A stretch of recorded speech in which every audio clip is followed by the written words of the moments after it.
Proceedings, I'd like to invite the President of the club, Mr. S.N. Mukherjee, to say a few words.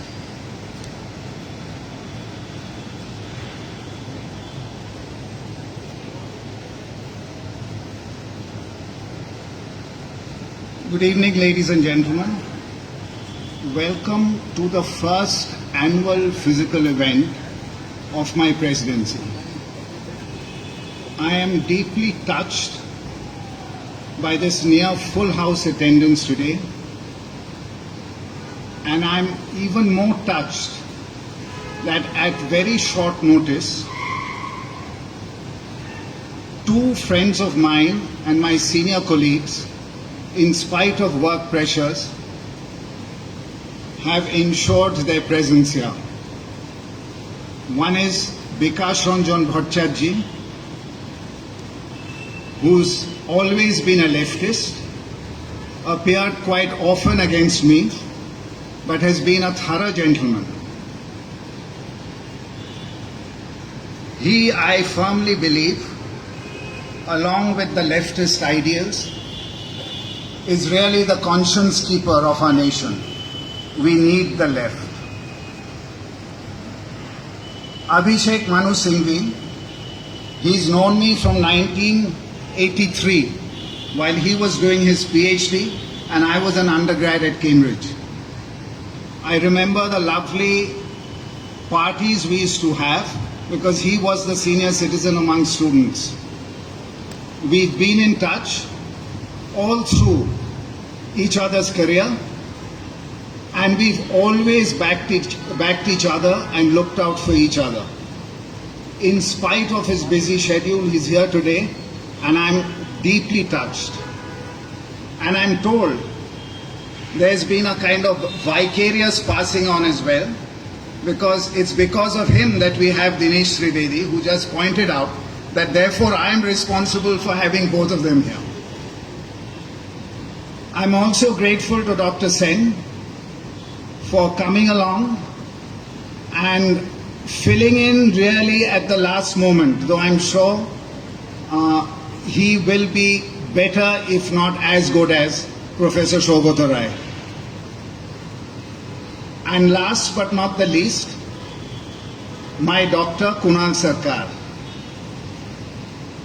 He's ensured that I'm here today after having performed a bypass surgery on me about 15 years ago when I was in pretty dire straits.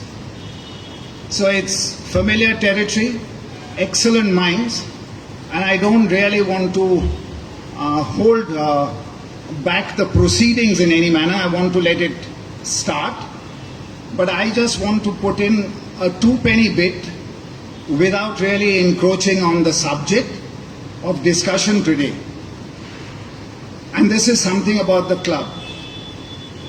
Though the club was founded by the British, though the club is one of the oldest clubs in India, in fact, arguably the oldest social club in India, it's also in the premises where Macaulay resided. He's responsible for the Indian Penal Code and the famous Macaulay Minute, which stultified the growth of local education. The club today has moved on. It is a platform for freedom of expression. We encourage views from every kind of ideology and civilized discussion. And that's always been the hallmark of this club. Apart from that, we have a magnificent membership profile, a tolerant profile, a profile which is willing to listen to the right, the left, and the center and debate about it. And if I may just encroach a bit upon Kunal's moderation, the topic was chosen after much debate amongst a group we termed the panel discussion group. Kunal was adamant on this topic, I wasn't. But now that the topic is there, I just want to indicate two thoughts. and I'm sure that will be picked up with two lawyers being there in the panel discussion. We have a constitution which has a federal structure, but described by many as an asymmetrical federal structure. We talk about local government, we have the Panchayat Act, we believe in self-governance, but the constitution is heavily loaded in favor of the center. Now this is a constitutional framework. Now where do statistics and empirical data take us? Has Bengal been better governed when it has a political party in power which is not in power at the center? Now I hope we traverse these areas, and knowing both my legal friends, I'm quite sure we will, because both are constitutional experts. So I think I need to end here before I bore all of you, and welcome all the panelists who will be introduced by Saurajesh Mukherjee and of course Kunal. Have a great evening. Thank you very much for being here.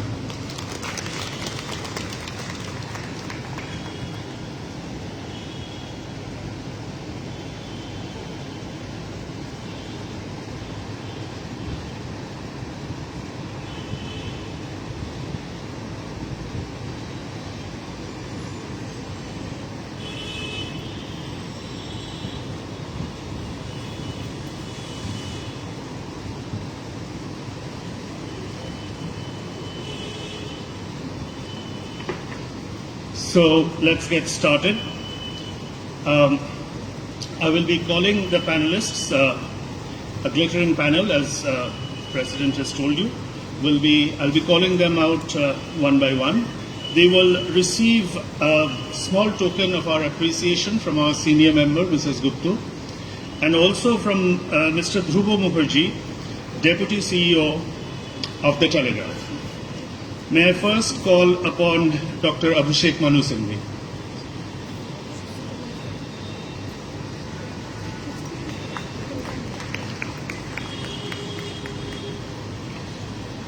Dr. Singhvi is a senior three-term sitting MP. He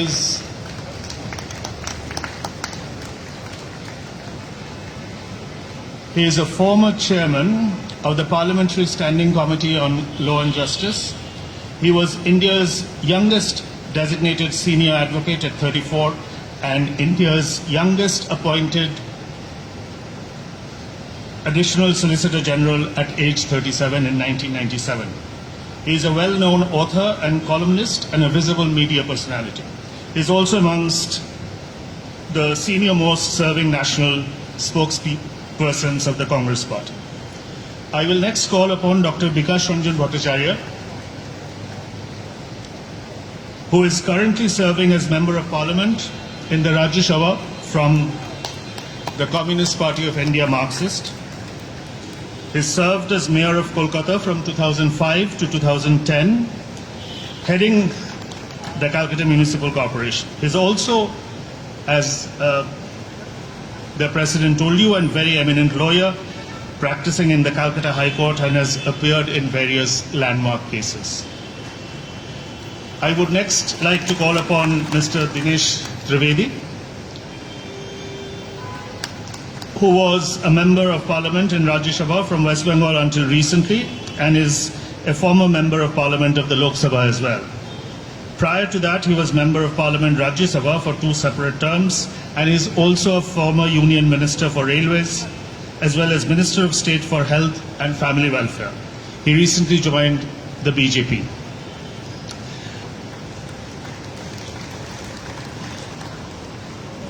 I now call upon Dr. Shantanu Sen, a former councillor in the Calcutta Municipal Corporation,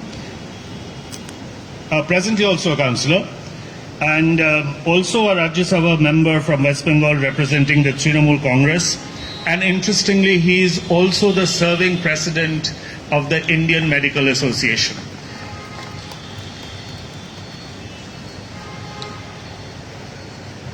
The discussion will be conducted, as in previous years, by our very own Dr. Kunal Shawkar, who does not need an introduction at the Bengal Club. This is the first year that we are live streaming this event on our Facebook page as well as our YouTube channel. And I'm going to pick a question or two from our members who will be watching on our Facebook page. So please feel free to ask your questions during the panel discussion on the Facebook page. The in-person audience here at the club will also get a chance to ask questions. Probably not too many, but we'll still get the chance to ask a couple of questions. Please either turn off your mobile phones or put them in silent mode. Over to you, Kunal.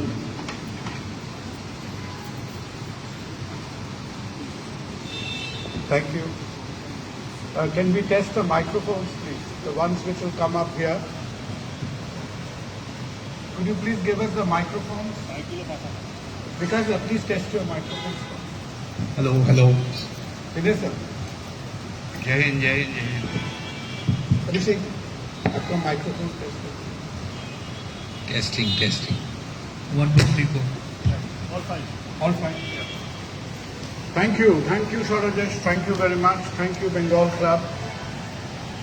When Gopal, as we know him, introduced the Bengal Club definitely as being one of the oldest and the residents of the redoubtable Thomas Babington Macaulay, it takes us back to the 1840s and the 1830s.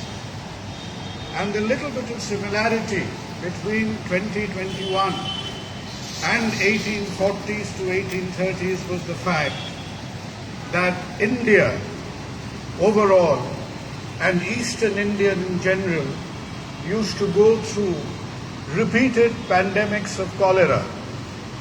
So don't think we are living in some unique period of time right now. There were 6 cholera pandemics in the mid-19th century, and almost inevitably each one of them would be centered around our city, the biggest and the most populous city of then British Empire. You're all familiar with the topic. We will get the bull by the horn very shortly. But like cricket, so in panel discussions, we shall open with a warm-up. We'll give our panelists a bit of warming up time. And helping me when we talk of time, I hope he's not run away. My young friend Joy. Joy, where are you? He promised me all kind of help with timing. I don't see him now. But I'm sure he'll make an appearance. So what we will do in the beginning is we will have about 5 minutes of speaking time from each of you panelists. And Joy will give me a friendly signal. We will not behave like the Parliament, but pretend to be in one, using appropriate language. The masks are very useful. It will help you to keep away the virus, and it will help our speakers to remain incognito should they speak something which is entirely disagreeable. But I'm sure they cannot escape your clutches because you will be listening with rapt attention. Right. So panelists, Bengal Club, you are in the midst of history. So post-colonial Bengal was just about resigned to its destiny of unending mediocrity. We used to have our elections. We were in and out of the democratic exercise almost unnoticed by the entire country. Because when I was in school, we thought that it was a constitutional phenomenon that at the end of every election, Jyoti Babu used to be the chief minister. So we thought that this was a constitutional given. When somebody corrected that no, it can also happen otherwise, at the end of 4 or 5 times, somebody else became the chief minister in the middle of the term.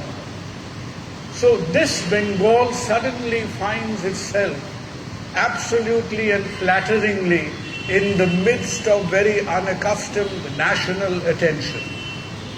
We are almost at the center of the Olympics of democracy. We don't know why. Perhaps in the context, I don't know which one is nearer. Is the first phase of polling nearer or the footsteps of a second wave of the virus nearer, only time will tell. But suddenly, in this phase of our history, Bengal, I think perhaps, I can only historically recall of the Noakhali period. Apart from that, Eastern India being in the center of the entire focus, being focused on Bengal at this point of time. Is it to administer Bengal or is it to acquire Bengal? What is the national urge at this point of time? And can we have the opening remarks from my friend Shantanu, Dr. Shantanu Sen, because he is in more than one ways representing the dispensation in power. Thank you, Kunalda. I was unfortunate to be the last man to be invited, but I am the fortunate man to be the first man to speak on this topic. Before I come to your topic, with all humility, I would like to know from this August gathering, would you ever believe that this prestigious club, perhaps the only club in India of its kind, which is nearly 194 years old, do you ever believe that it can be better served by somewhere else than Calcutta or Bengal? Would you ever believe? This is with all humility, I would like to know from you end.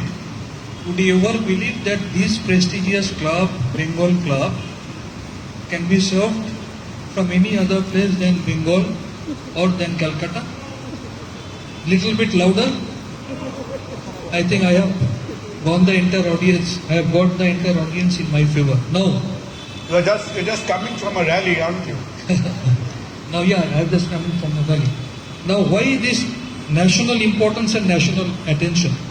The reason being is, of course, we are all witnessing that perhaps it is the only election and only assembly election since independence in any state where respected Prime Minister, Home Minister, many other ministers, many other MPs, they are coming to our state almost like daily passengers. Why? Answer is, it's not that they want to come into power in our state of West Bengal. It's not that they want to develop West Bengal. It's not that they want to grab it. But the reason is, they are very much apprehensive. They know that as of now, the only voice of opposition in the parliamentary situation, in the parliament, on the floor, comes from this soil of Bengal. The only voice of opposition that comes from this soil of Bengal. That's why they know if they cannot throttle this voice, if they cannot win this semi-final, they are sure to lose the final in 2024. That is the main reason why, despite having this election in 4 other states, the entire national attention is on this state of West Bengal. And only one lady who is hardly 5 feet high, who stays in an almost cottage-like house, who leads a very simple life, and the entire opposition leadership, they are so much scared and they are so much afraid because they know if she cannot be blocked, if her voice cannot be throttled, if this party cannot be spoiled or ruined or damaged, then bad days are waiting for them in 2024. That is the only reason. Whenever there is any anti-people decision, forget about decision. Just because of this number game, they are doing whatever they like in the parliament. They hardly care of this federal structure of this constitution. They hardly care about the parliamentary policy. They try to bulldoze each and every bill they want to do.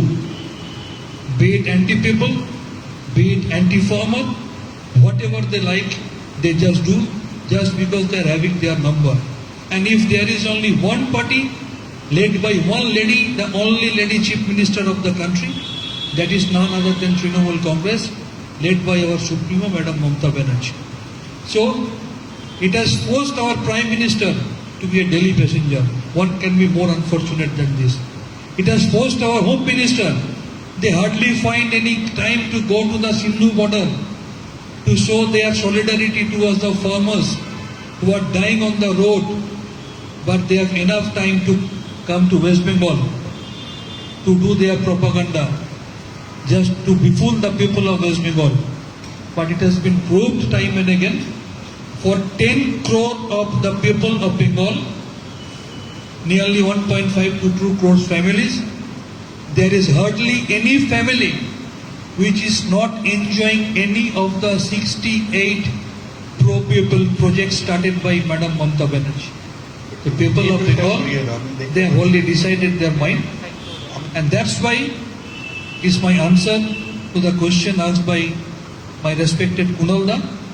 It's my answer why this Bengal election is getting so much importance, and this election will be remembered even after 100 years, because this election is going to create a history. It's not only one particular political party that is fighting against another party in a state, not caring about federalism, using all the autonomous bodies, all the autonomous agencies, starting from CBI, starting from NDI and everything. But unfortunately, the result has been decided by the people of Bengal, which will be evident on 2nd May. Thank you very much. Shantanu, thank you. Shantanu is raring to go. He doesn't want to wait for the 2nd of May, right? He's given our opinion. According to Shantanu, we embody the opposition in the country, and as he would have it, in front of a lot of lawyers, he says that the jury is out, right? Now, just for the sake of the evening, to get the mercury up a little bit, I have to turn to somebody whom I love to listen to so many times. That is Mr. Dinesh Trivedi.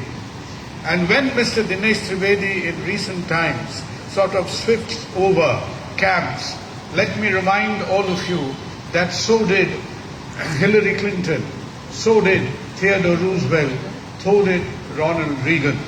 So Dinesh, you are in great company of the three most American celebrated politicians who also switched floors sometime or other in their political careers. Now, how do you react to Shantanu, who says that he embodies the only opposition to the anti-federal ways of the monolith at the center? সবাইকে আমার নমস্কার, প্রীতি, ভালোবাসা। কুনালদা, অনেক অনেক ধন্যবাদ। I am little apprehensive about certain things. I had been the founder of Trinamool Congress, and I know too much.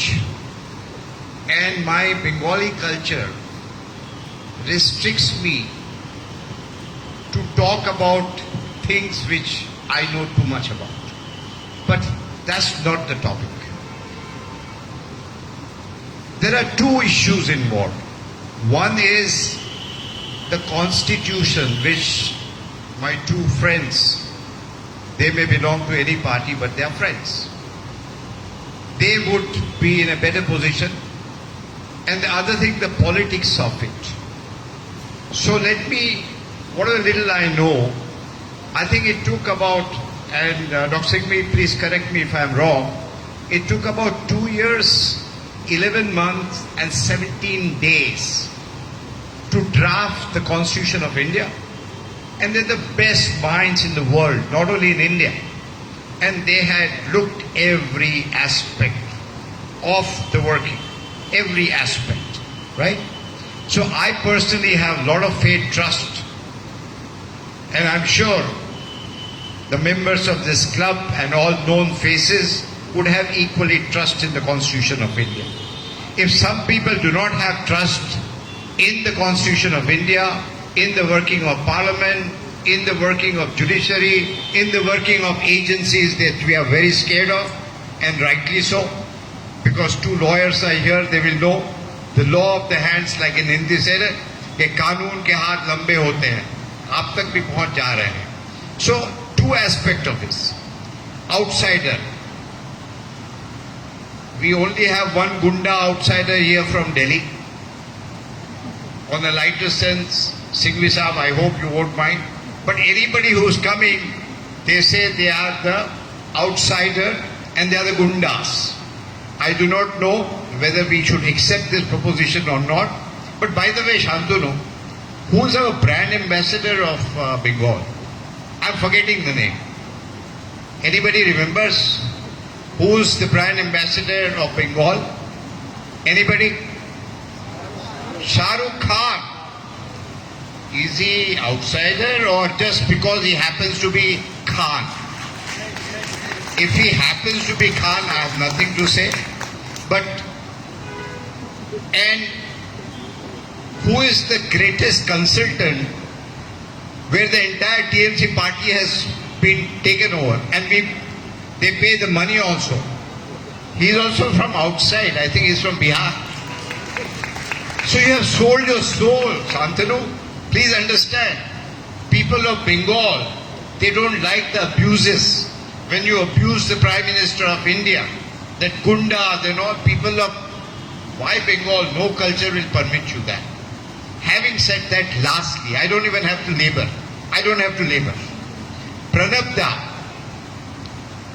a son of the soil, Bhumiputra, he was to be elected as the President of India.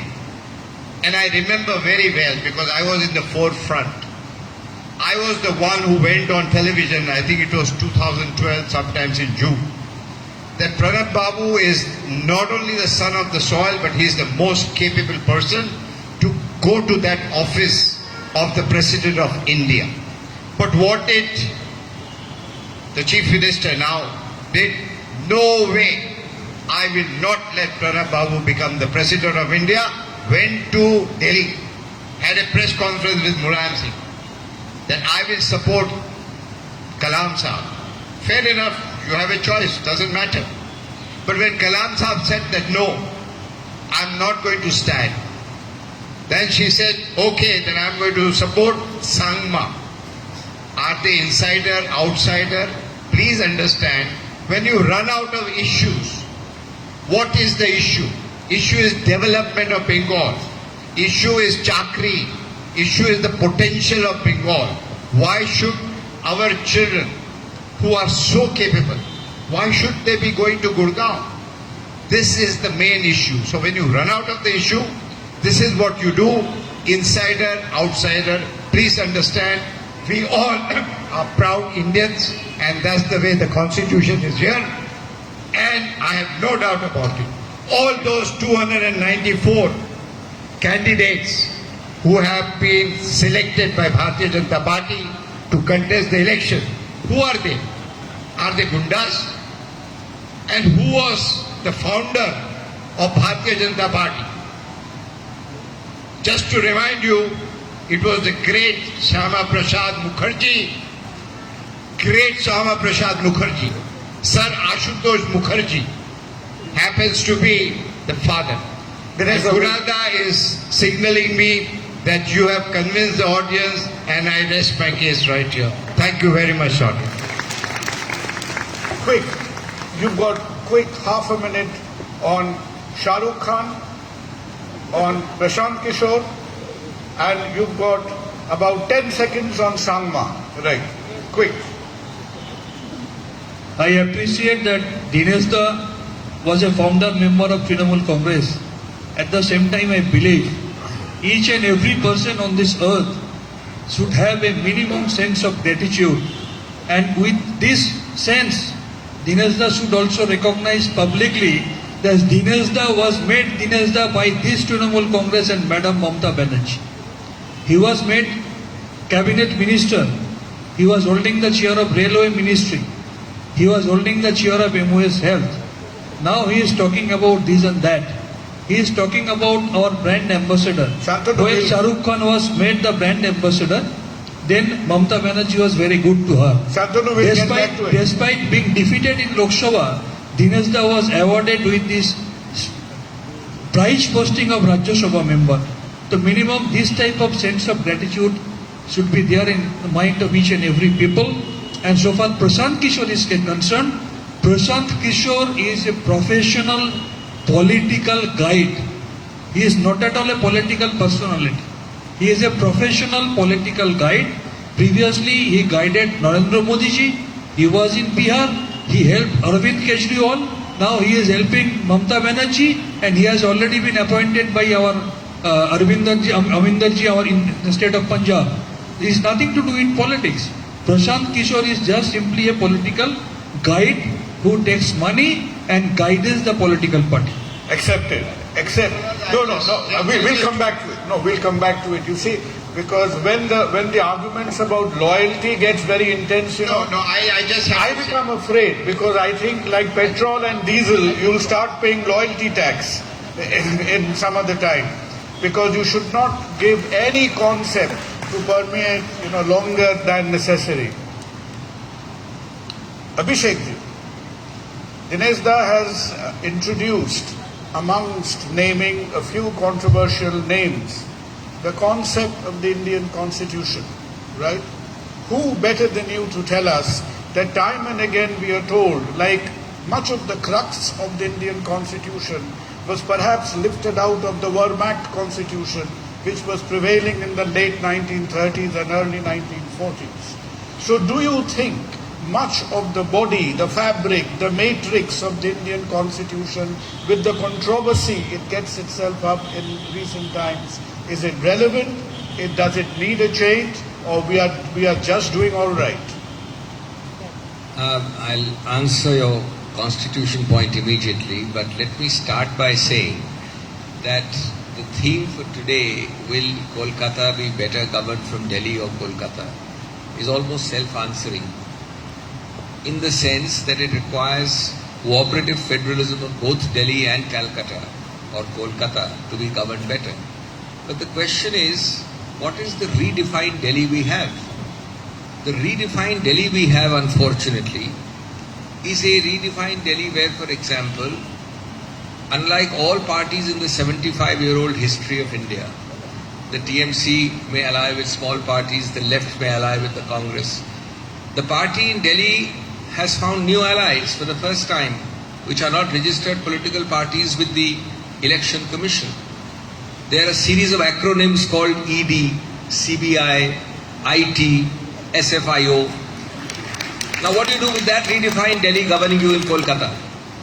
What do you do with a redefined Delhi which has the BJP headquarters at constitutional designated residences of the governor? What do you do with a redefined Delhi where possibly never in the history, 75-year-old history of India, more money has been spent, more like water, in one single state, in one single election by one single party? What do you do about a new redefined Delhi where fear stalks the land? In the very land where Tagore talked about head held high without fear. Put your hand on your heart and ask yourself, does fear stalk or not? This is an undeclared emergency. Emergency had lots of accountability for Mrs. Gandhi. And I've written a PhD thesis on emergency and I've condemned it. But this is undeclared with far less accountability. So obviously the answer on the political side has to be, this is not cooperative federalism. Number two, the constitutional question. And I have about 2.5-3 minutes left. It's very interesting, Kenneth Weir, an Australian jurist, called India a quasi-federal. He used the word quasi-federal because it is basically unitary with some apologies to federalism. The fascinating story, and just incidentally, I wrote an essay on this when I was advising the Nepal Constitution framers, which got a prize for an essay by the Indian Institute of Political Administration. The late T.N. Chaturvedi was the chairman then.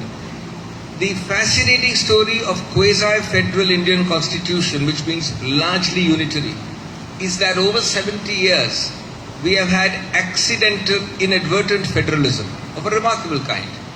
We are 10 times more federal in operation today than we were in 1950. And there are many features which are not I don't have time to talk about, like liberalization. Chief ministers used to need permission to travel abroad for road shows. Now chief ministers need no permission. Today a state chief minister is 5 times more powerful than a cabinet minister at the center. They have the same rank. Panchayati Raj, municipal decentralization, regional parties, coalitions at regional. This is all a 20-year-old phenomenon which has made the actual working on the ground of the Indian Constitution very, very, very much more federal than our founders, who were the wisest of men, designed it to be, because they were scared about the fissiparous tendencies of a partition right in their backyard. Thirdly, what does the BJP government done about federalism? I happened to appear in the so-called NCT judgment, a very well-considered judgment of the Supreme Court, which laid down the boundaries between the AAP government on the state called NCT and the central government. That's strictly apart from 3 powers with the center. You shall have all powers like a full state. 2 days ago, and my colleagues will bear me out, and Dinesh has just left us recently, a bill is introduced in the Lok Sabha to change, alter and reverse that judgment. Why? To make Delhi merely a state in name. The CBI today wants to prosecute every crime in every state without that state's consent. Be it West Bengal, be it other states. All of us as lawyers are doing several cases. Now this is a distortion of the Constitution. And since my time is limited, let me tell you that Bengali pride, Bengali Asmita is unique. I don't know of any state which has 6 Nobel Prize winners, which has given the national anthem to 2 countries, which has the national song of India as well. Now there you will not tolerate cultural fascism. You will not tolerate this one-size-fit-all approach of the Delhi party, deciding what you wear, what you eat, how you sleep, how you walk. Cultural fascism is there, one of the issues for you to decide. You know, it's not enough to look like Tagore. Do you really think and act like Tagore? Is your heart in the same place as Tagore? That's the real question. And there I think you have a problem. There are many more issues. I've got some interesting statistics about the arrogance, the infallibility and the invincibility of the BJP, seemingly. And I compliment, by the way, one of my dearest friends is Dinesh Trivedi, the right man in the wrong party now. But I compliment the BJP for creating a perception, a seamless web of perception, the invincible, infallible. In my next round, if he gives me the chance, I'll give you some startling statistics about how successful Modi ji is nationally. And I salute him for that. And how much of a failure he is in state elections. We will, Abhishek. But you know, as a stupid person, you know, who's been certified, whose stupidity is uncontested, I find it very, very amusing that every principal party in India, without exception, is very totalitarian by nature. And all these totalitarian outfits in their own way is trying to uphold a democracy. So I think somewhere, you know, this contradiction in terms will have to be resolved. Because, right? Let's change the theme a little bit. Whenever I see you, I'm reminded of another. You know, we've talked about 2 bearded gentlemen, one who's there currently and the one who walked the earth a few years before. And the one who walked the earth even before that is now buried in the Highgate Cemetery in London. And that bearded gentleman who's buried in the Highgate Cemetery in London, how would he have reacted to the infusion of religious masala in your current sort of concoction of the right, of the left and the Congress, with an unapologetic polarized entity being hoisted up on the platform? How do you think the man under the soil in Highgate Cemetery is now reacting?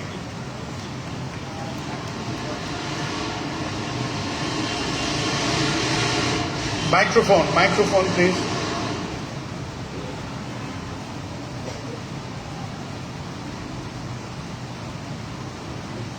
I don't have to take you the streets of London to find out the cemetery where the great man has buried. Let's straightway come to our constitution. We have had the great opportunity to acquire this constitution after a great deal of battle against the British imperialists. And our constitution makes the position very clear. If we go through the constitutional debates, then we will find that all the speakers who spoke there pleaded about the formation of the constitution. There are many shades of thoughts. But ultimately which was accepted was that we, the people of India, we take this constitution unto ourselves. We give this constitution to ourselves. And what does the constitution speak of? It doesn't speak of the religion. The preamble is very clear that this would be, the India would be a democratic republic. Ultimate aim would be to achieve social and economic justice. Political justice was given with the right of one person, one vote, one value. I am not going to deal with that in detail. And the freedom of speech, freedom of thought, a dignity of person. These are the basic foundation of our Indian constitution. If you take that into account, then there is no question of any religion being a part of administration, being a part of governance. Governance is the foundation of all election procedures, and ultimate result is we are choosing the persons who will govern us. And what do we mean by governance?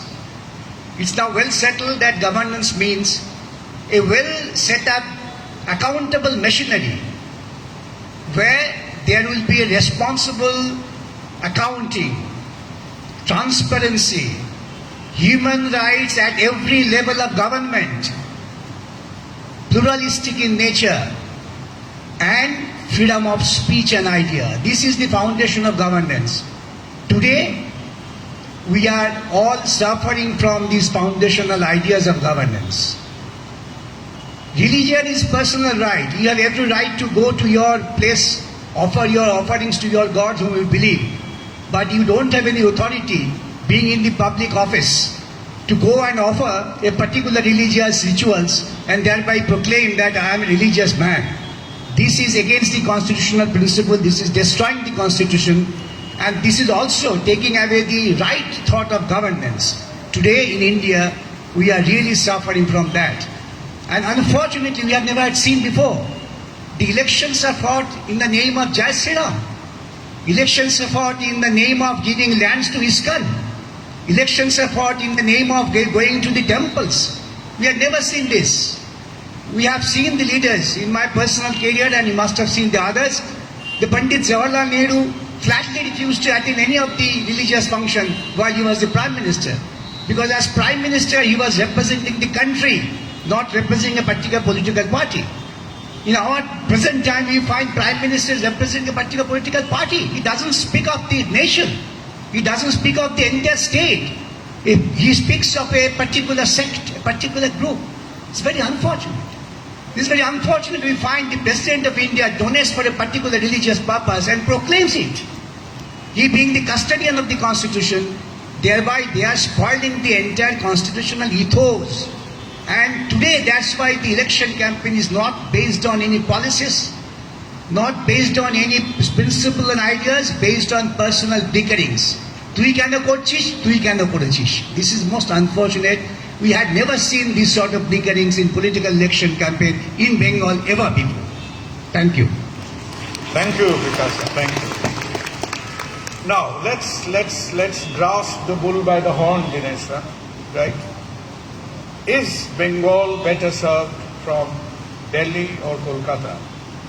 Do we really think for India, for Bengal to be another spoonful of sugar in the great Indian solution is absolutely necessary for, as you just said, for the material development of Bengal, for chakri, for jobs, for to get out of this sort of struggling economic mediocrity? We want to hear from you, because I think most of the other voices will tend to be a little bit contrarian. How do you see that? Before that, if you permit me, I just want to touch upon, Yes. this is the attitude that Shantanu, the days of kings and queens are gone. We are in democracy. So when you say, I have given you the MPship, I have made you the minister, please understand, it's the people at the end of the day make you a MP, MLA, but that is where the difference. I'll just finish. Dinesh, I'll just interrupt. Finish. You know, do you really think I they are just finish. gone, or they are different kings and queens? No, I They- mean, the they rule attitude- about different domains. No, the attitude is the same, but the brand may be different. Right. So now what has happened in reality? I have no problem. I think there are only two parties. One is left, and I have said this many a times, and others is Bharatiya Janata Party, which does not serve a family. You tell me which regional party, or which, with due respect to Sanghvi Sahib, they serve the family. Family is only at the top. If the top is not there, the son, the nephew, the whoever, that's not democracy. So having said that, when you say whether Delhi or Calcutta, I think it's a mixed bag. I only tell you one thing, that out of 10 scientists, 4 scientists in NASA are Indians. And out of 4, I won't be surprised 2 are Bengalis. I will not be surprised if 36% of Bengali doctors serve Americans. Question is talent. And why the talent is not free. We keep on talking about Kavi Guru Rabindranath Tagore, where the mind is, without fear and the head is held high. Even in Calcutta, I know personally, even as an MP, I couldn't do a damn thing.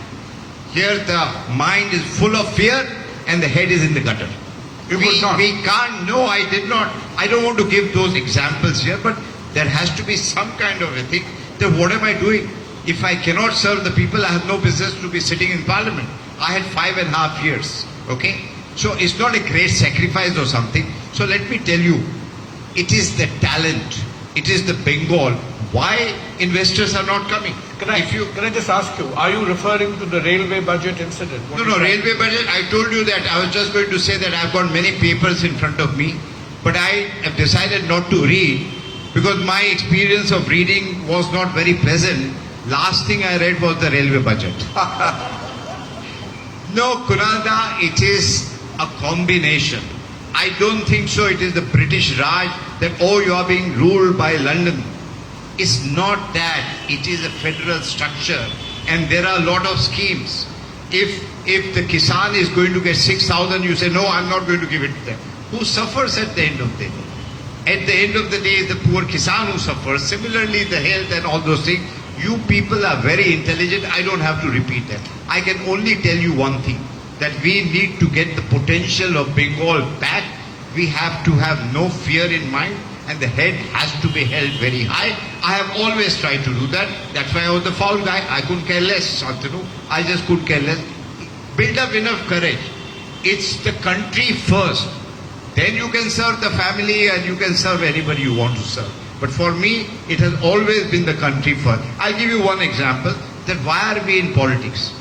I'll give you one example, that during UPA 1, Lakshmi Mittal, when Buddha Babu was in power, and Lakshmi Mittal called me, being in St. Xavier's, he said, what do I do? Who do I meet? I said, the most powerful person you should meet is Mr. Karat. Because they were supporting. He said, I don't know. I said, don't mind if it is for Bengal, I couldn't care less. I may be in TMC, Buddha Babu may be, but it's for Bengal, right? So I said, don't mind, I will come and introduce you. Would you believe it? I, as a member of parliament, took Lakshmi Mittal to your central office in Delhi, introduced him so that some investment could come to Bengal. I was not petty. That why should I do that? I didn't even bother that what will, now they call Supremo and all, I don't use the words, what will they do? If it is for Bengal, if it's for India, don't do this, get out of this pettiness. I personally feel enough of politics.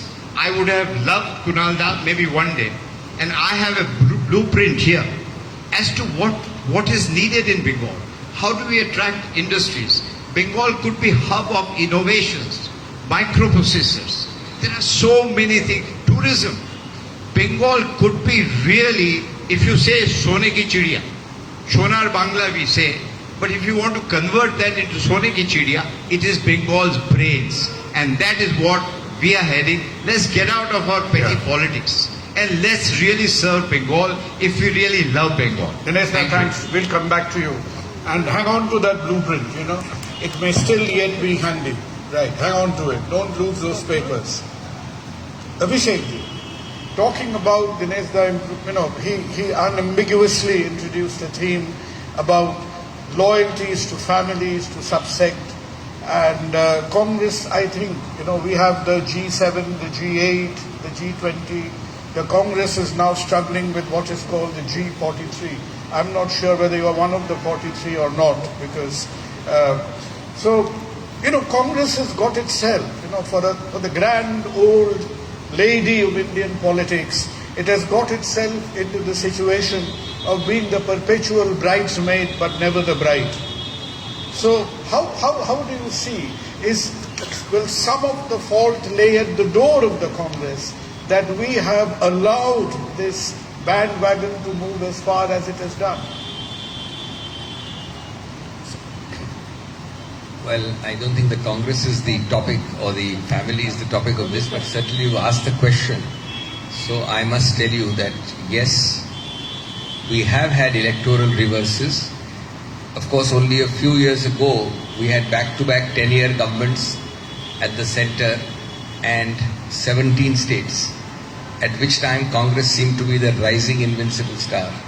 So these are political cycles which have to be kept in mind to keep your balance. The ancestry and the dynastic arguments have to be, I mean, I know they are very appealing and they have been built into a very big issue by the BJP successfully, partly in a psychological sense. But of course, at the base, if you apply logic, people who get elected again and again, I think an elected person's dynastic umbilical cord must end after at least one election or two elections.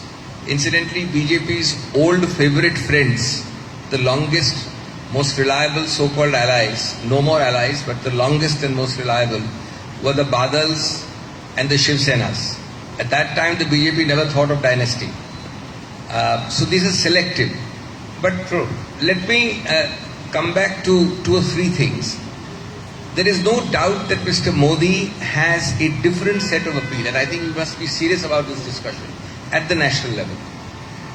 I don't think even there he is in any sense infallible or invincible, but certainly he has mastered that technique.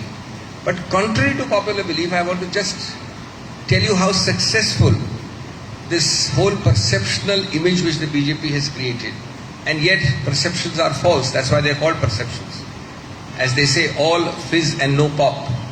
Or in the context of a club, all foam and no beer. Mr. Modi, after 2019 elections win, thumping win in the Lok Sabha, there were, amongst many other elections I am ignoring, 5 major elections where the BJP suffered a vote share decline of relative terms 29.2% in Maharashtra, in Haryana, in Jharkhand, in Delhi, in Bihar. Huge decline. I have all the figures, I'm not going to bore you with it. To give one example, in Haryana, it got 58.2% in Lok Sabha. In those very assembly constituencies, it subsequently got 36.7%, a decline of 21.5 absolute. A 21.5 absolute is equal to 36.9 relative. And I've done this maths for all the 5 states. From 2014 to 19, Mr. Modi was at his non-anti-incumbency peak in 2014. He suffered major declines in every state assembly election thereafter. And you have the Madhya Pradesh's, the Chhattisgarhs, the Karnataks, the Rajasthan, the Jharkhand. And most interestingly, you will find that Congress has actually increased its vote share in Bengal in the elections. I have those figures as well. Yes, we have lost out to Modi, Mr. Modi, in the national elections. I have a theory. The maximum vote loss and vote gain of the BJP in the national elections was at the cost of the left and the Congress. I have the figures for that. I don't want to take your time. According to me, the campaigns of both parties, in and without alliance, individually, are going great guns. And in the assembly, the graph of the vote share of both the parties, the left and the Congress, has been very different. If we win back that vote share, it will be largely at the expense of the BJP. So that's another fact which should be of some worry to the BJP. And therefore, this perception about invincibility and infallibility is to some extent like a post-dated check on a crashing bank as far as assembly elections are concerned. I don't say that about national elections. You know, in 2019, there were 381 seats. If you translate the Lok Sabha 2019 elections into assembly segments, 381 of those seats went to the polls. In the Lok Sabha elections, they went to the polls for Vidhan Sabha after the 2019 elections. In the Lok Sabha, the BJP won 313 of those. Post 2019, in those very same 381, the BJP won 163. So there's a lot of fizz without a pop. The maximum amount of money is being spent in West Bengal, and a perception is created about victory, as if everything is over except the shouting. I strongly dispute it. And lastly, I was very happy to note today, see, in my ideal world, the best thing would have been an overarching, larger coalition between the three parties, TMC, left and the Congress. Now, like Rudyard Kipling, some polar opposites will never meet, West and East. I understand that. But the second best thing is what Sitaram Yechuri said today. I read on the newspaper on the flight. He said the ultimate object post-result is to keep the BJP out. I think that's a very heartening comment from a very senior leader who I believe was supposed to be here originally, today's debate. So I think that is the context in which the BJP must see, possibly I would say, certain defeats staring it. And one last thing, there are many people of the BJP who are good friends of mine, in central or and outside. And Dinesh ji and Shantanu Sen and others, and my friend from the CPM knows that everybody speaks in hushed whispers, especially film stars को देना है, तो हमारे जो खास BJP के लोग हैं, हमको तो टिकट मिलने वाला ही नहीं है. There is a huge discontent, a huge revolt on that segment, which is the other thing which BJP is downplaying. So I think all these should combine. And lastly, about the Tagore look, in the lighter side, my actual real all-time favorite is Ekla Chalo. I've heard all versions of it. But the person who looks like Modi ji has perfected it to a redefined unilateralism. Tagore never meant Ekla Chalo to be unilateralism. Problem with the person who looks like Tagore is that he treats it as complete unilateralism. No consultation, no consensus, no participation, no involvement. That's the problem. Abhishek ji, just in hushed tones, what does your maths tell us about the possible West Bengal results? No, I mean, I hate to be a soothsayer when there are data experts all around me. I think that the BJP is a lot more noise. That famous Hindi saying, Thotha chana baje ghana. An empty shell does make a lot more noise. So I think they are nowhere on the ground. Yes, their perceptual reality which they've created, which is not reality, is different. I think the other three parties may need, I'm giving a candid answer, may need some sort of adjustment post-election. It's hypothetical, I'm not speaking on behalf of any of the three parties. But in any case, I think that context in which Sitaram Yechuri said today's statement must therefore be underlined. But BJP seems far, far, far away from victory compared to the hype which it is generating. I think obviously and naturally we move over to Shantanu next. Shantanu, you're not under any party whip as far as Bengal Club is concerned. No, that's why it's called a whip. That's why it's called a whip, you see. So are you open to the idea, number one? Just two questions for you. One is, do you see a realistic possibility of a greater, grand, overarching alliance? personally. And the second point is, how would you react to the pointed criticism that TMC at this point of time is inventing pseudo issues like Bohiragato, etc., without getting into the central problems of Bengal, which TMC thinks would expose its fallibility, its weaknesses. So how would you react to that criticism of the issues highlighted by TMC in the current campaign? Well, I will try to cover all the points in stipulated time. Well, I think all of you must be aware regarding the process. In any election, the ticket is given to the candidate by the party. And especially so far the question of Rajya Sabha MP comes. It's only the party supremo, I repeat, it's only the party supremo who gives the nomination. If I was not given the nomination for the Rajya Sabha seat, I could not have become Rajya Sabha MP. Same it was with our respected Dinesh Tibeji. It would have been more appreciable if Dinesh Da was unhappy with the style of functioning of Trinamool Congress, for which he has left Trinamool. It would have been more appreciable if he could not have joined the other party BJP after leaving Trinamool Congress. That is the most unfortunate part.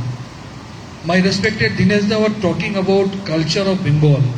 Now he is standing by the side of that party which is vandalizing the statue of Vidyasagar, whose leaders do not know where Kaviguru Rabindranath Tagore was born, whose leaders do not know where from Chaitanya Mahaprabhu came, whose leaders do not know the name of the relatives of Kaviguru Rabindranath Tagore. This is for the first time since independence in the Indian politics that people are witnessing this type of divisive politics. You must have heard by this time, each and every time the BJP leaders, they are talking about appeasement politics. Now you tell me... Shantanu, two issues. About a possible post-poll alliance, I open to it. And secondly is, do you really need to recognize the real issues rather than the issues highlighted? No, I will finish all my points within this time.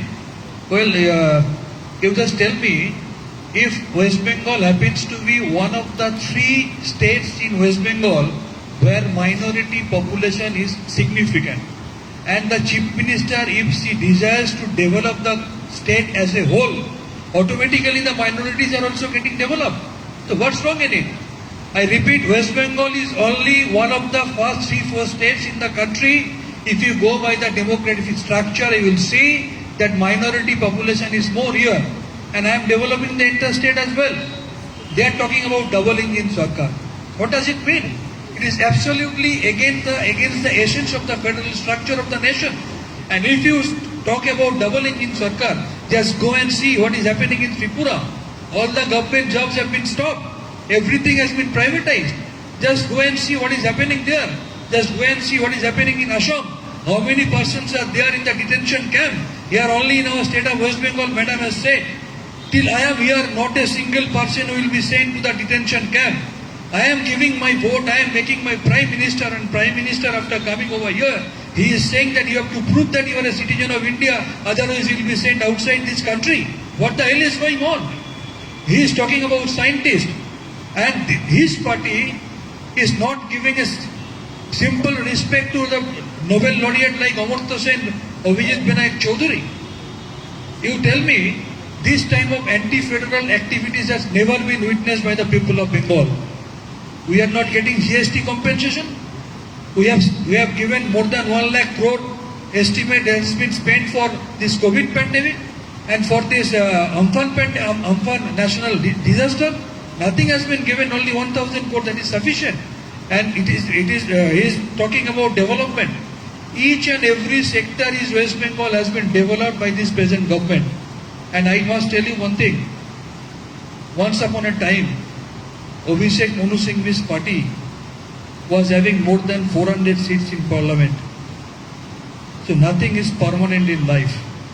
And in the last parliament election, that 400 become only 44. Now Dinesh Das party is having 303. It is hardly a matter of time.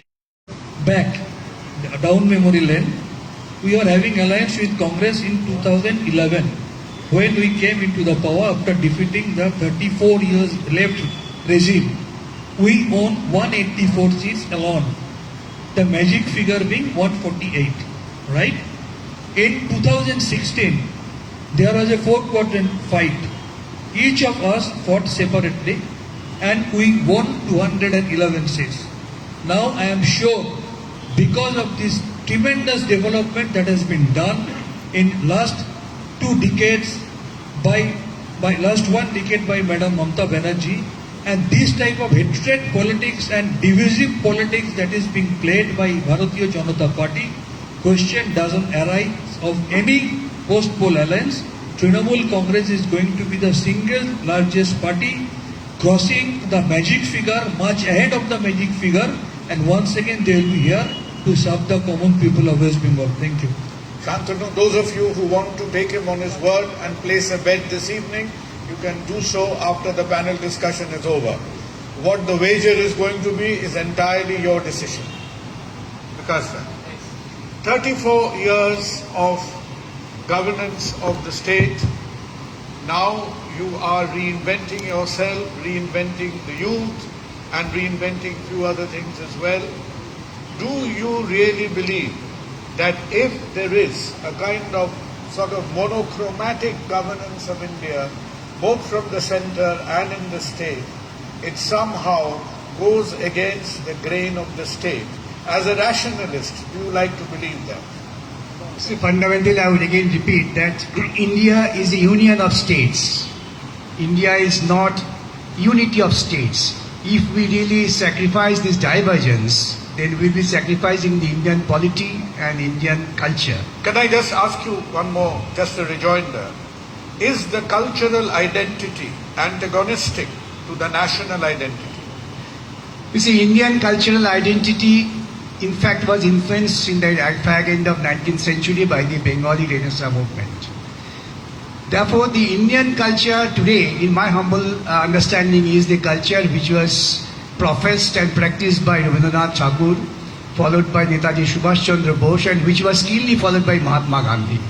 That's the cultural scenario in which India won freedom. But today, there has been an attempt for the last 10 years that when the BJP really is at the ascending position in the political power, they are trying to destroy this diversity, which is against the basic perception of the Indian constitution. Similarly, here in West Bengal, they are so much stress given by them is only for the reason that they are losing ground everywhere. After this Kisan movement, which I have had personally witnessed, the people are tremendously against the BJP. They are, in fact, the BJP MLAs in Punjab, they have surrendered their membership. And this is the reality in which now Modi government feels their last resort to have a strong hold and footprint, winning the West Bengal election, which is a far much dream for them. They can't win the election in West Bengal. I can very well confidently say this, though I am not a soothsayer, because the ground reality is people are now in favor of unity of the people. They don't want to see the country divided. Think of Mr. Trump. The slogan, ultimate slogan Mr. Trump was that he's trying to divide the country and the people have thrown him out. Here also there is a perception that the BJP government is trying to divide the country, and we want to check it. In doing so, the present generation of the younger people, they are strongly united in favor of the left and secular forces. We call it secular forces, which party is not a consideration.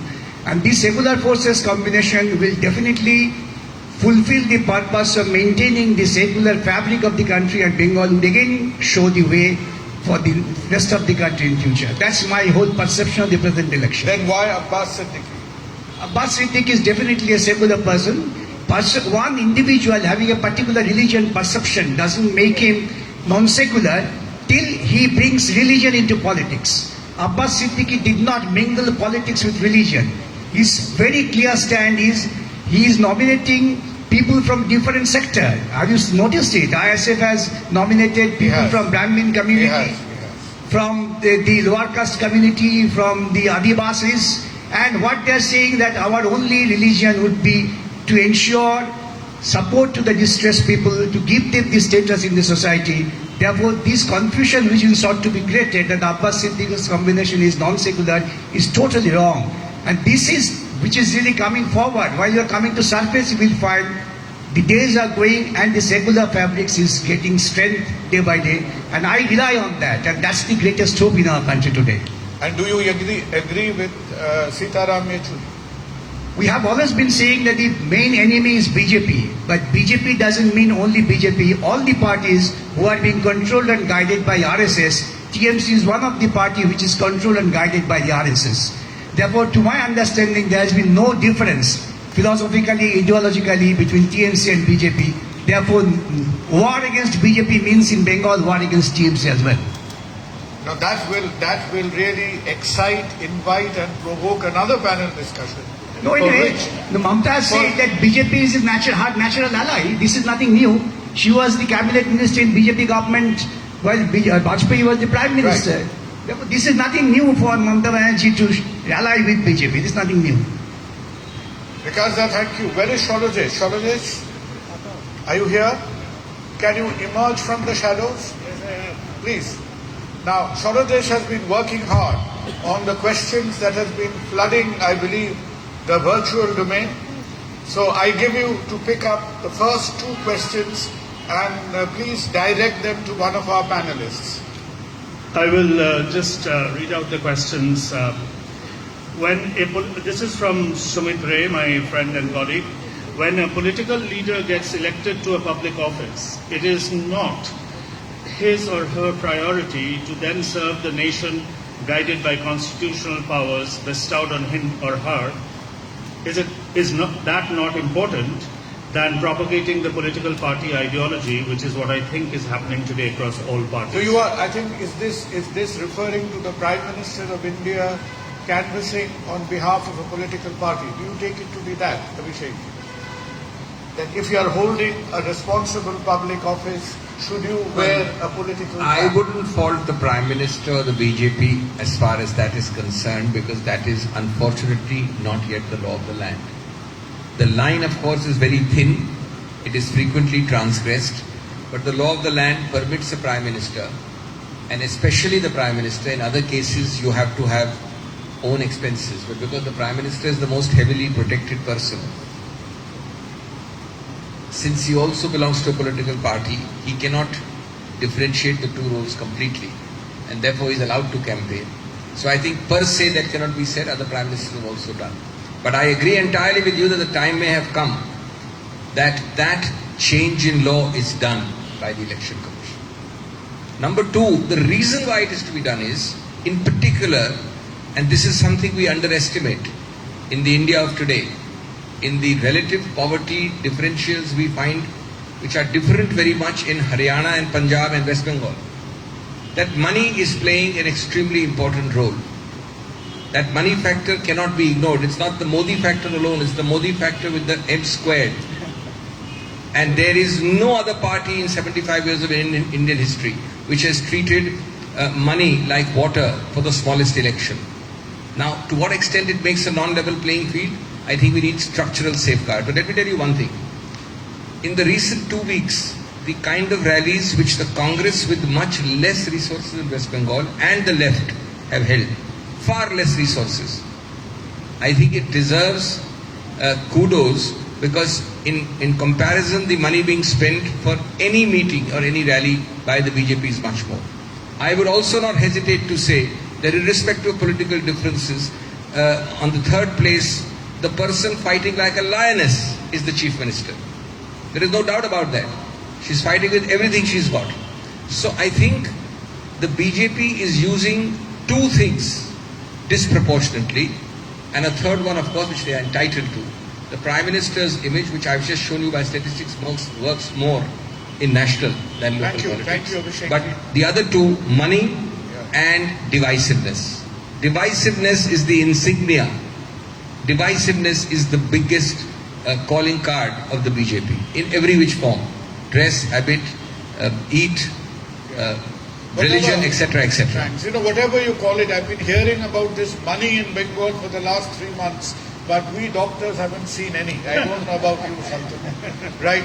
So I'm still out on the treasure hunt, money in Bengal. If Gopal finds any, he's going to let us know. Located on the Google map, will be there. Right. Shodajesh? Yes, you take the next thing. yes, a second question, and perhaps Mr. Trivedi would like to answer this. This is from JP Khaitan. The panelists have mentioned about religion, about fear of enforcement agencies and such like.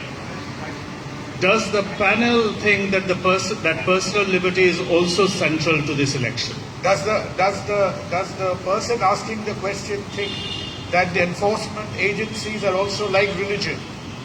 Well, he's saying, I think he means that both of them impinge on personal liberty. It is.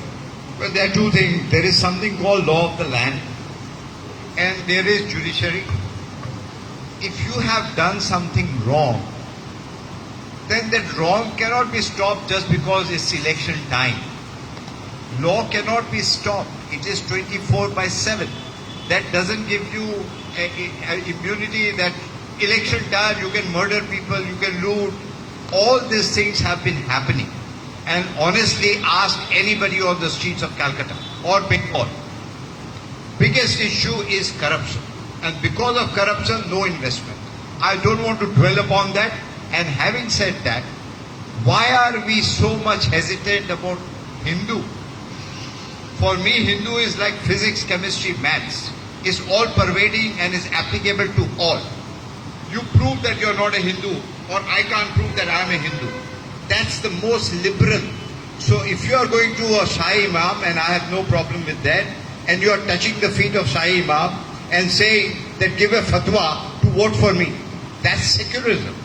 But if Gandhiji said, Raghupati Raghav Raja Ram, that is communal. We have to get out of that. Please understand, and I have a lot of friends in the Air Force. They tell me that this is the first time after many years the country is united. And if the Air Force officer, Abhinandan, was released because Pakistan knew that India now means business, if we don't release, the missiles will go there. This is what is the different India. That is where our neighbor China, who's very, very mighty. They are scared. Please understand. Very true, so very don't involve religion.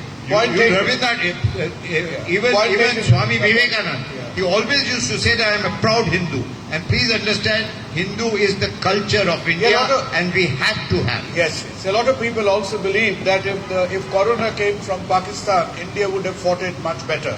Yeah. So because it came from China, somewhere there were more loose ends than the tight ones. Now, having said that, do we see hands going up in the audience? We have, I think, a gentleman in the dark t-shirt. Look, I'm very bad with colors, especially in this light. Can an athletic carrier of the microphone reach him in lightning speed time? Please wait for the mic. Oh, that is Orindam, if I'm not mistaken. Yes, Arindam Shi. That is Orindam. Thank you, Kunalda. I'm sorry that you... anyway, I represent a fraternity who's found an alternative business or profession He's a very for the noted time being. filmmaker. And that makes me confused. In packs and hordes, they are running over to become politicians, and I doubt what politicians would be doing at their places. Having said that, I stand confused. I stand confused as much as all members of this audience today out here. So you mean to say you are one of the fewest film stars who haven't made up their mind No. yet? I only have decided that I understand my cinema much better than anything else. Right. And I leave politics to the erudite politicians. So what do you think is the script right now, of a horror movie It's, or a murder mystery? What's happening right now? It's horror indeed, Kunal. Right. To So- take it very seriously, it's horror indeed. It's horror in the minds Let me- of the let people me- of Bengal, and that's exactly what I want. Yeah. Let me take a reaction from Vikas Da. I'll come to Vikas Da.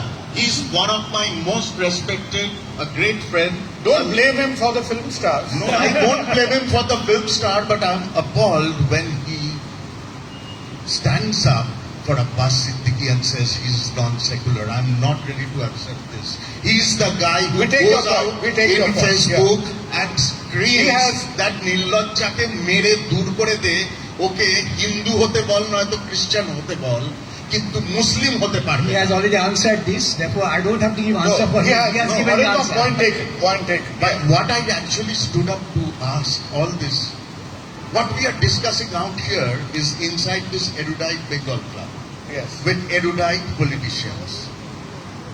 The scenario outside is completely different. Out there on the street corners, out there on the streets of the city and the state, there's blood flowing and there's absolute degradation of our culture. And that is what we that are is a heard. point taken. I want this to be discussed. That is the point That taken. the way the language of communication in this election process, we are actually caught up between two paths. There's no development because of the invite of state and center. Well, you can't- What will the real We get it. We get the point. Yeah, Arindam. thank you. He's made a very strong point about Abbas. The point has been perhaps answered. The second point is about the tonality and the content. The election campaign is happening this year. I think some new dictionaries of Bengali slang are being written, right? Because the current slang dictionaries are falling short. So, Santanu, what do you think? That why are we delving down to these depths? Why is this happening? See, so far the question of Abbas Siddiqui is concerned, all of you are aware by this time that, to be very truthful to ourselves, it's nothing but the game plan of BJP. We had election in Bihar just few months back, and we have seen the role of Mr. Veshi. They are there to divide the vote of a particular section. Otherwise, the son of Lalu Prasad Yadav would have become chief minister by now. The same thing is being played here. Just answer one of my questions, or rather only one question. This Abbas Siddiqui's party was formed hardly few months back. In the last brigade called by Vikas Das party, they have spent crores and crores of rupees. Just answer me, a newborn party, how could they gather crores of rupees within a span of few months if it is not funded by some major party? This makes clear Shantanu, to all of us. it's an important point. So that is why I'm saying doctors should also form a party. Otherwise, we'll continue to remain poor. Doctors What are about always dedicated to the mankind. No, what about the second question? How do you The react answer to the second question is, see, people of Bengal are always politically concerned. If you go to any state during the election or on the very day of election, you will hardly find any person being that much concerned about the ongoing election. You will hardly find that much of wall writing, flags, banners and everything. But people of Bengal, they are very much politically concerned. Yes, we have been watching political violences, bloodsheds and everything. That this type of usage of unparliamentary words, Shantanu, is it just a matter of awareness, or is because politics is a way of livelihood for Bengal, who have very few other forms of livelihood to fall back on? no, the scenario got changed since 2014. Since 2014, the election pattern. Just let me tell you the fact. Are they fighting for awareness, or are they fighting for food? Kunalda, just 1 second. Would you please Right, allow me sure. just 1 second? I'm sorry I must to say, share, because the 1 second. I must tell you the fact, the style of politics is in Bengal. I became Rajya Sabha member spending zero. Even I expressed my desire to give the expenditure of the lunch on that particular day of election in assembly, and I was asked not to give by my party. On the contrary, go to any state, even to get a ticket of panchayat election, you have to spend crores and crores of rupees. That was the specialty in Bengal, which is being ruined by this presently ruling party in the center. That's a very important point. Even I have a The chance. question right which now. was raised by my friend Arindam is a very pertinent issue. Why should the culture and language of political leaders go down the drain The political leaders ought to be the example to the common man. They will learn from them, their language, their body language, their way of speaking, giving the information to the people. We are giving information which has nothing to do with the history, nothing to do with the realities. This sort of political leaders are in fact ruining the Indian constitution, Indian polity. We are appealing to the people, reject these people. Irrespective of political consideration, the people who have brought down the political language, the language of streets, that they should be rejected outright. Very true. Did you have a point, Abhishek? No, I just want to, obviously I condemn all across the political spectrum this debasement and devaluation of language. But we have to talk not in generalities but in concreteness. If we really had a vibrant, over-strong and largely in normal matters where push does not come to shove, our election commission is an independent constitutional body. But the true test of an institution is when push comes to shove. Let me give you a concrete example. In 2019, I was chairman in the Lok Sabha elections. I was chairman of the group which tracked a large number of people working in that group, and I was chairing it. Tracked objectionable language. About 40 complaints were made to the election commission. 30 of them got instant 2-day, 3-day, maximum 5-day results. Results are Shantanu Sel will not campaign for 2 days, Abhishek Singh will sit at home for 3 days, let off with a warning, etc., etc. The consequence doesn't matter, but there was action within 3 days because the campaign window is 2 months at the most. Out of those 40 cases, 10 were cases which were allegations against 2 people, numero uno and numero half uno. Now, those 10 were not decided, not against, not for, till 10 days before the close of polling. I moved a petition in the Supreme Court, very highly objectionable language, imagery, because see, when you inject religion, then imagery and idioms become even more objectionable. So we went to the Supreme Court gave a direction saying we can't do anything in the election, we direct the Election Commission to decide. The Election Commission decided it under the Supreme Court direction, which had no reason to go to the Supreme Court at all in the first place, about 5 days before the end of polling. That result was a 2-line order saying these 10 complaints, only the 10 mind you, we succeeded in 30, rejected. No reasons, nothing. Now there's a fantastic postscript to this. Month after the elections, we found by an RTI that reasons were existing on file by one dissenting election commissioner. There was a 2-1 decision, reasons not given at all. But the third guy who dissented gave reasons. His name began with an L. He has 1.5 years left and would have been the Chief Election Commissioner of India. 4 months after the elections, IT and ED cases were started against him. And today, he has had a compromise and is sitting with a sinecure as the Asian Development Bank. He would have been a Chief Election Commissioner. I don't think there is any equation of equivalence between a CEC and an Asian Development Bank job. But if the Election Commission is allowed to function fearlessly, because the consequence is the Election Commission says, thou shalt not campaign for 1 week.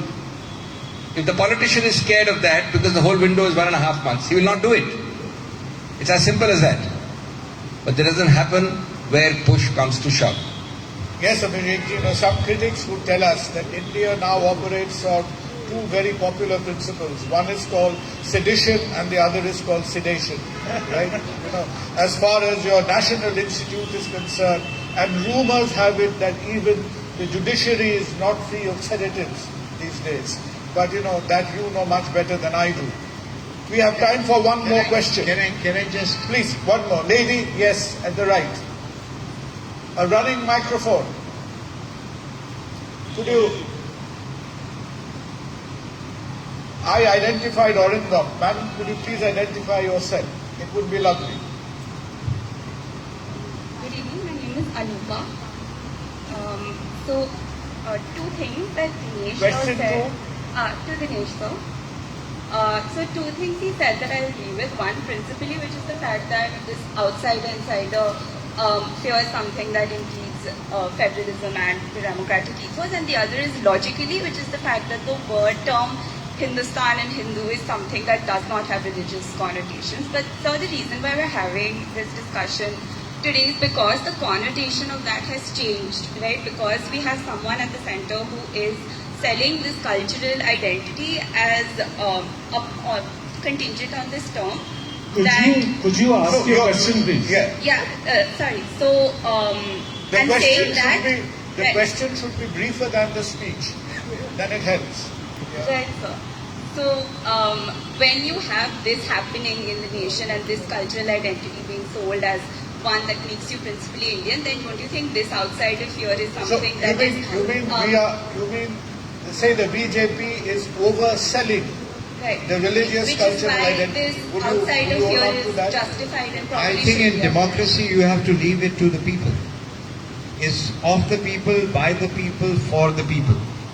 And enough has been done. I mean, I was, if we look inside, so Dr. Singhvi, you will also appreciate, I have also been part of that for so many years Congress was ruling with so many seats. Why did you not strengthen the institutions? If today we are blaming all these institutions, we also have to blame ourselves that we did not strengthen the institutions. Now, as far as the young girl, your question is concerned, I have answered. Leave it to the perception of the people. And the people of this country needs that enough is enough. We are very proud of our culture, and that is what is going to stand absolutely in bad times, which has stood us in bad times also. And India is a country which is absolutely liberal. There is no question about it. I don't question who is going to prepare food for me. Answer me one question. In Kashmir, where the majority is the minority, right? Religion-wise. Why can never have a Hindu chief minister? Why not? Answer me that. Why not? As far as India is concerned, we are very comfortable with whoever be the chief of army, chief of air force, president of India. We have no problem. Hindus have no problem. But why this kind of psychology? That when we have a Muslim You rule... made your point. Yeah, so now, on the last point, which is not related to the question, you see, Santanu, when we talk about Trinamool Congress, they say we are proud that we are number one as far as 100-day work is concerned. Now, there is nothing to be proud. That shows there is no employment. We are going to give this free, that free, everything free. There is no dan and dakshina. A human being wants to earn their living and wants to have dignity in life. Nobody likes a free stuff. Right. I would like to remind you that in last 45 years, India is having now the highest unemployment rate. On the contrary, during the COVID, in Bengal, 40% employment increased. This is my answer to my Dinesh. Right. Now, some lucky person is going to be the last question. There was 1 crore job loss during The last COVID pandemic. projector for this evening.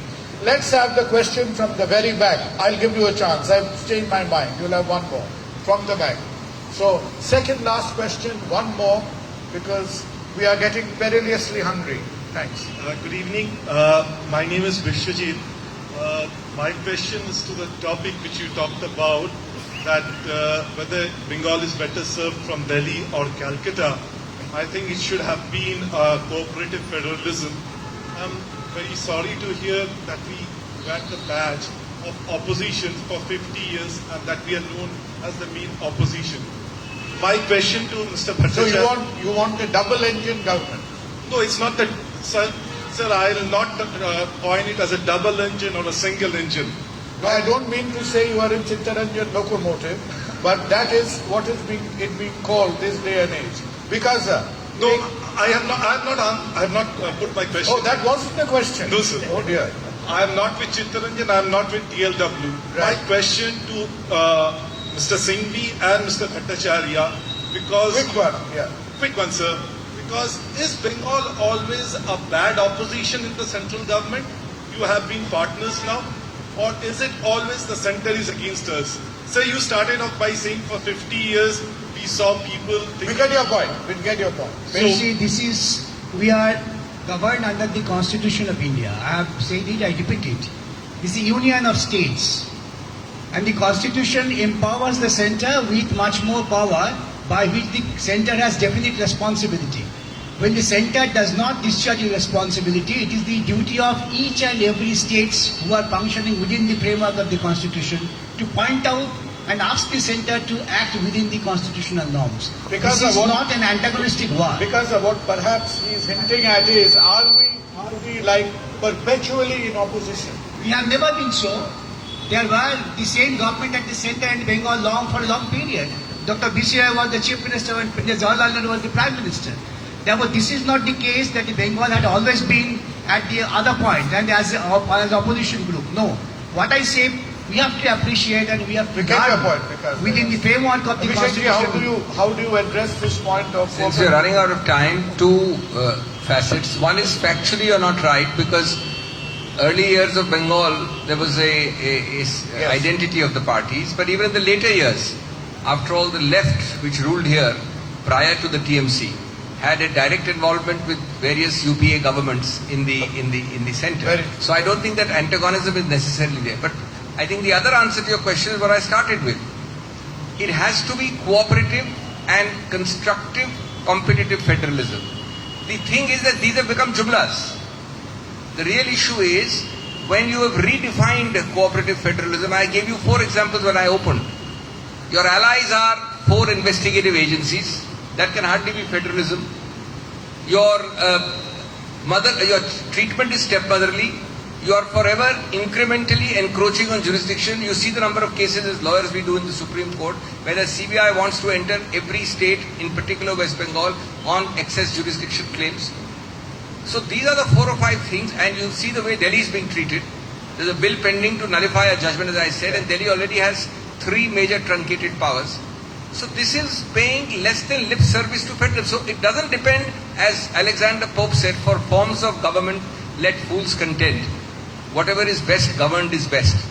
It depends on how you operate federalism. The Constitution never wrote everything. It depended on the wisdom of our operators. And that wisdom is the point I made in my opening, is sadly not been there, in particular from 2014. Other government excesses have been there. But this government in the center from 2014 has blown to smithereens the real concept of federalism, which is genuine But tell cooperation. me, if there are some good federal scheme, Dr. Singhvi, why would a state not accept it? Why not? No, If there it's are not some about good schemes. I mean, federalism is much more, Dineshi, than doling out money. You know, fortunately, Explain to me. I think that's If there is a long Kisan debate. scheme, Yeah. That's why a, would you not accept it? Why not? Because Kishak Bandhu scheme is much better than this one. we'll get to it. cuts both ways. I say there's been a scheme in Delhi just yesterday, which has been hacked on similarly opposite ground. There are schemes. No, we'll get to it. You know, rumor has it. Once the government takes other states into confidence, whether center and the state corporate, there is no conflict. The question is whether the center is taking states into confidence while executing the schemes. That Yeah, is like the farm laws was not the most natural set of laws to come out in the middle of I'm a sorry to pandemic. interrupt you, Kunalji. It's a very important example. Yeah. According to me, and I'm speaking as a lawyer, if anybody, none of you need to be a lawyer, you pick up the Constitution, every entry on agriculture, don't believe me, every entry on agriculture is a list 2. Yeah. Agricultural marketing, agriculture, blah, blah, blah. Every related ancillary entry. List 2, which means exclusive state competence. Right. There is one clause in the other list which says interstate agricultural trade. Absolutely. It is using that one single clause that Mr. Modi's government rammed through these 3 with less than 1 day. 3 laws which are now today contentious are purely a direct assault on federalism, no consultation, using interstate trade. Absolutely. And you know, one last sentence, I'm sorry to take your time. Mr. Vajpayee was the one who made model laws in the center. And then he did a very beautiful thing.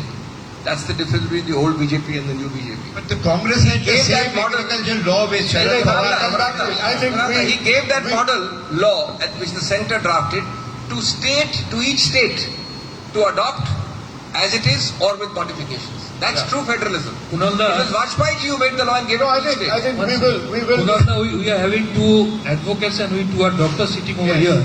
All of us have seen how dedicatedly you work during the COVID pandemic. You just answered my question. As a doctor, we appreciate that COVID is a multi-big system disease. The scenario of COVID was not same in each and every state. But did they respect the federal structure of this constitution? They are telling openly no state can take their own decision regarding lockdown.